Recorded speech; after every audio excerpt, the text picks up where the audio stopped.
Você já parou para pensar que interpretar a Bíblia de forma errada pode te levar direto para a heresia?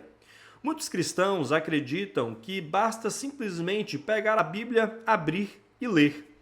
Mas a verdade é que, sem princípios claros de interpretação, nós corremos o risco de distorcer a palavra de Deus. Hoje eu quero te mostrar quais são esses princípios e por que eles são indispensáveis para a sua vida espiritual. Olá, eu sou o pastor João Victor Souza e seja bem-vindo ao nosso canal. Já peço a você que curta, deixe seu comentário, se inscreva. Vamos juntos estudar a palavra de Deus para podermos crescer em graça e conhecimento. Irmãos, dentro da teologia, existe uma matéria que nós chamamos de hermenêutica. Essa matéria, ela trata da ciência da interpretação da Escritura. E, assim como as demais matérias, esse é um campo central para a vida cristã. Desde a Reforma Protestante, os reformadores falavam que o povo de Deus, ou seja, os cristãos, deveriam ler e interpretar a Bíblia. Mas isso não significa que essa interpretação é de forma arbitrária. A interpretação correta da Bíblia, ela exige alguns princípios fundamentais que, de certa forma, nos protege contra leituras superficiais e que, consequentemente, vão culminar em heresia. O primeiro princípio que não pode faltar de maneira nenhuma é que a interpretação da palavra de Deus deve ocorrer sempre em meditação e oração. E quando eu falo sempre, é sempre mesmo. A Bíblia não é somente um texto histórico. A Bíblia, ela é a palavra inspirada de Deus e isso exige total reverência da nossa parte. Meus irmãos, a hermenêutica não pode ser reduzida a um simples trabalho acadêmico. Nós devemos orar pedindo a iluminação do Espírito Santo. Isso não significa que o Espírito Santo de Deus ele vai nos dar novas revelações, mas significa que ele vai nos iluminar no processo de estudo da palavra de Deus. Quando nós oramos, estamos reconhecendo a nossa dependência do Espírito Santo no processo de estudar e interpretar a palavra de Deus.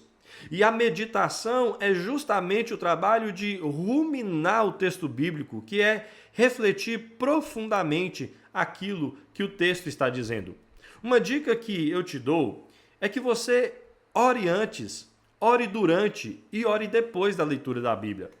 O segundo princípio é fazer uma leitura cristotélica do texto. A Bíblia, ela deve ser lida sempre a partir de Cristo como seu clímax e também como alvo final. No Evangelho de João, nós temos escrito, João capítulo 5, versículo 39, nós temos escrito o seguinte, Jesus afirmando: examinais as Escrituras porque julgais ter nelas a vida eterna, e são elas mesmas que testificam de mim. Mas por que eu falo de uma leitura cristotélica? Talvez você nunca tenha ouvido falar desse termo. Muitas pessoas querendo fazer uma leitura cristocêntrica mal aplicada, acabam forçando Cristo no Antigo Testamento e acabam transformando cada personagem em uma figura imediata de Cristo. E, com isso, eles não respeitam o sentido histórico do texto. Uma leitura cristotélica, então, ela vai respeitar o sentido histórico do texto e ela vai reconhecer que toda a história da redenção aponta para Cristo Jesus sem necessitar forçar o texto. Por exemplo, Moisés, ele não é Jesus, mas a liderança libertadora de Moisés prefigura a obra de Cristo, o libertador definitivo. Davi, ele não é Cristo, mas o reinado imperfeito de Davi aponta para o eterno rei que viria. Assim, meus irmãos, Cristo é a chave de conclusão, não de imposição do texto. O terceiro princípio é a analogia da fé. Esse princípio é um dos pilares da hermenêutica bíblica. Quando eu falo da analogia da fé, eu quero dizer que a Bíblia interpreta a própria Bíblia. Textos mais obscuros devem ser lidos à luz de textos mais claros, nunca de forma isolada. E aí eu trouxe aqui a Confissão de Fé de Westminster. O primeiro capítulo dela, no parágrafo 9, vai dizer o seguinte: a regra infalível de interpretação da Escritura é a mesma Escritura. Portanto, quando houver questão sobre o verdadeiro e pleno sentido de qualquer texto da Escritura, sentido que não é múltiplo, mas único, esse texto pode ser estudado e compreendido por outros textos que falem mais claramente. O quarto princípio que eu quero apresentar para vocês é o princípio do gênero literário. A Bíblia, ela é composta por narrativas, poesias, profecias, parábolas, epístolas, livros históricos, entre outros gêneros. É importante nós lembrarmos que cada gênero possui características próprias, e essas características elas devem ser respeitadas na hora da interpretação de um texto. Nós não podemos interpretar, por exemplo, um salmo como se fosse um tratado histórico. Eu não posso interpretar uma parábola como se fosse uma epístola. Nós precisamos entender o gênero para nós podermos entender a intenção do autor. O quinto princípio é a regra do contexto. Já diz o velho ditado: um texto fora do contexto torna-se pretexto para todo tipo de distorção. Nós temos diferentes tipos de contexto que precisam ser respeitados. Eu vou trazer alguns aqui para vocês. O primeiro é o contexto imediato. O que é o contexto imediato? São as palavras, as frases, os parágrafos próximos. O segundo contexto é o contexto imediato literário, que é o gênero do texto, a estrutura e o propósito do livro. O terceiro contexto é o contexto histórico-cultural, o pano de fundo político, social e religioso da época. O quarto contexto é o contexto teológico, como a Bíblia fala do tema que está proposto no texto, ou seja, o que outros textos falam do texto que nós estamos lendo.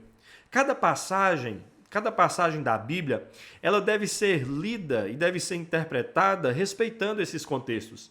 E isso, meus irmãos, não é luxo para pastores ou pessoas ligadas à academia. Isso é um dever da igreja. É dever da igreja conhecer a palavra de Deus.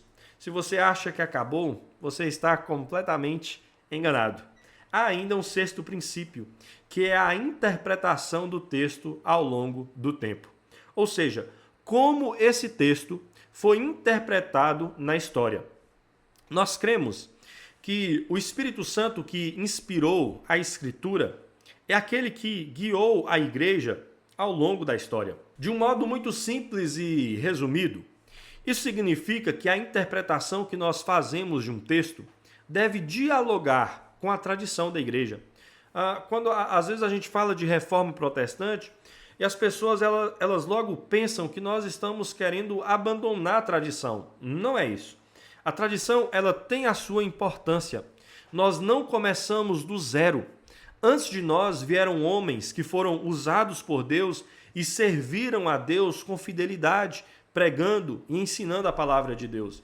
Eu acredito que Jay Park, que tem uma famosa frase que diz que nós estamos nos ombros de gigantes. Nós temos um patrimônio interpretativo antes de nós e que esse patrimônio, toda essa história de interpretação deve ser usado ao nosso favor. A minha oração é que a hermenêutica seja para nós um chamado de transformação e de crescimento espiritual. Se você quer ver mais deste assunto, comente aqui embaixo. Deus abençoe sua vida e até a próxima.